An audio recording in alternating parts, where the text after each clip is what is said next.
Hello everybody, this is Kusnierz and I'm with BetweenThePoints.com, where we help tennis players become mentally stronger so they can win more of the big points. And I've got something really exciting to share with you today. It is the #1 tool in sports psychology. Rafa, he speaks very highly of it. He says that it is one of the most important things in his mental routine. Djokovic writes in his book that it helps him in the different ways he uses it. And even athletes like Michael Phelps, an Olympic swimmer who has the most gold medals in swimming, use it for his pre-swim routine, okay? Studies have shown that 1 minute of visualization is as good as 7 minutes of on-court practice. So whether you're a recreational player, whether you're a competitive college player, or maybe you're an ATP player, if you haven't started using visualization, it is highly recommended to begin to practice. And you can use it in 3 different simple ways. And today I'm going to show you some cool little tricks or ways to use it. I'm going to explain to you the 3 ways you can use it. As you can see right behind me, I've got Between the Points. Obviously you're watching here, the #1 tool.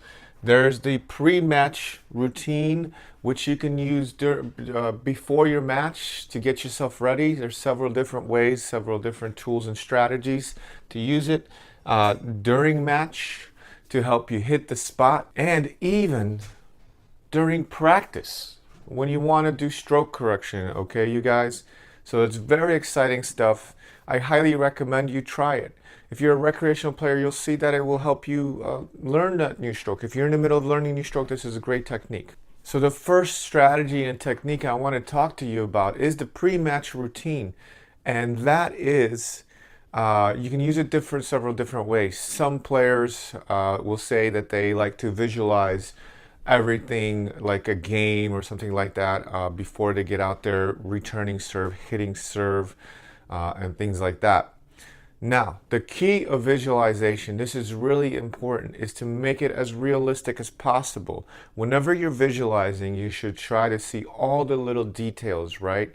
That's #1. So whatever color it is, what time of the day, or what the day where you're at, see your surroundings, right? #2, you should see it through the first person view. So through your eyes. That's a very key element of visualization. So a lot of people like to visualize in third person so they see themselves doing the act, but really try to really incorporate being, seeing through your eyes. And then #3 is do it in real time. Don't speed it up, don't slow it down. Okay, so real time, just like you're about to hit a tennis ball. So the first pre-match routine technique that I like to talk about, and this is a really exciting because I've started using it and I've seen significant effects. It's a combination, and it's from Dr. Jason Salk, who starting from 2006 to 2000, I believe, 12, worked with the St. Louis Cardinals and helped him basically win 2 world championships during that time as their head psychologist, sports psychologist. He's written books like the 10-minute mental workout, or 10-minute toughness, I believe, actually. And then you've got Organized Today, Tomorrow. And I swear by those books because they have changed my life.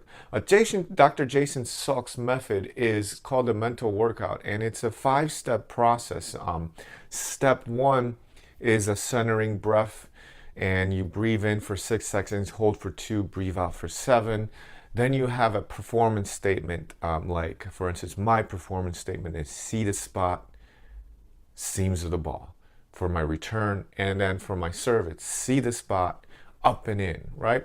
And then you get into the visualization, okay? So part 1 of the visualization is seeing past successes.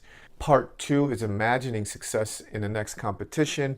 And part 3 of that visualization is imagining what you have to do today, success in days practice, okay? And then step 4 of that process is an identity statement, and to close it out, step 5 is again a centering breath. So that's a 5-step process using visualization and combining power statements, breathing exercises to get yourself ready. And if you do it 5 days out of the 7 days of a week, you will see tremendous confidence, and you can use this on critical moments. So that's a great, that's part of the performance statement. And you can use it before a serve, before a return a serve. And you will see that it will replace some of your negative thoughts or your nervousness or whatever you might be struggling with in this mental game. And it is absolutely amazing. I highly recommend it. I've been using it in my game, and I've seen a significant impact on my focus and my present moments, okay? So let's move on to the second technique of visualization, and that is the during the match, which is visualizing the spot, seeing where you want to hit the ball. Now, consistency, placement, very important in tennis, right? If you're looking to be successful in tennis, those are 2 key elements: being consistent and hitting your spot, right? But you know what? Sometimes we may be off. So using visualization will help you hit those spots a lot more. Now, Bill Scanlon, who is the only man who has recorded the golden set in tennis, meaning he's won every point in that set, 6-0, every point, didn't lose a set, only man. And that wasn't just against some 150 ranked player. It was, I believe, against a 36 ranked player in the world in the 80s. I believe that's when it happened.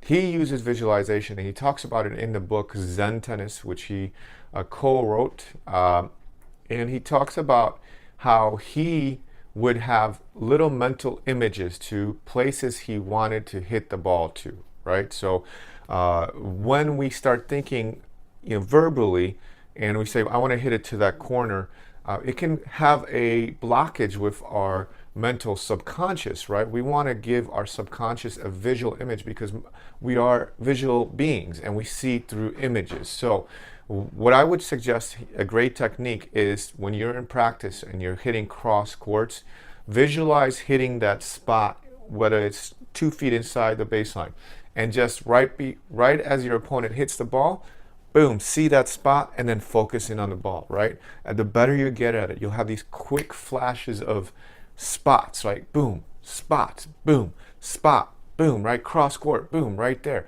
Another great way is for return a serve and during serve, right? So return a serve before someone hits it, see where you want to hit it, right? So you are giving your subconscious, your non-conscious brain, a place to go to, and it's going to want to go there. So see that return a serve, absolutely amazing, because you have the control over when you're going to hit it. See the spot you want to hit it at. I've gotten to the point where I almost don't even look at where my opponent is at. I have an idea where I want to go. I don't even look at the box, and I go bounce, and it's part of my pre-serve routine, and I hit it, and I will highly recommend that. Okay, so that's the part 2 of visualization, and I recommend that for your during match routine. Now, to finish up on visualization, another powerful way for visualization is during practice, and you could actually use this during match play, but you don't want to do it too much because you want to be focused on the moment. So stroke correction for practice, or maybe you're developing a new stroke, right? So in the book, The Inner Game of Tennis, Timothy Galloway talks about how a tennis player must do 3 things. He must trust in oneself.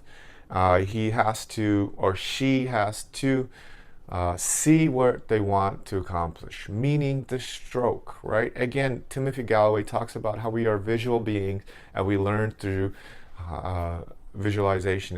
Now think about kids, right? Think about kids. Have you ever been around kids and they'll see one person do it, they'll see one kid do it, and the next thing you know, they follow them and they do the same thing and they do it that way. And studies have shown, even in apes, who are our closest to animal relative, that apes learn through seeing things, okay?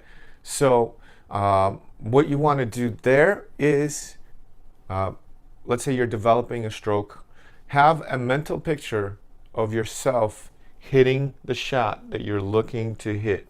Take that time, boom, right? So if you're working on your forehand and you're really concentrating on hitting the ball out in front, let's give that an example. You're finding yourself that you're hitting the ball late.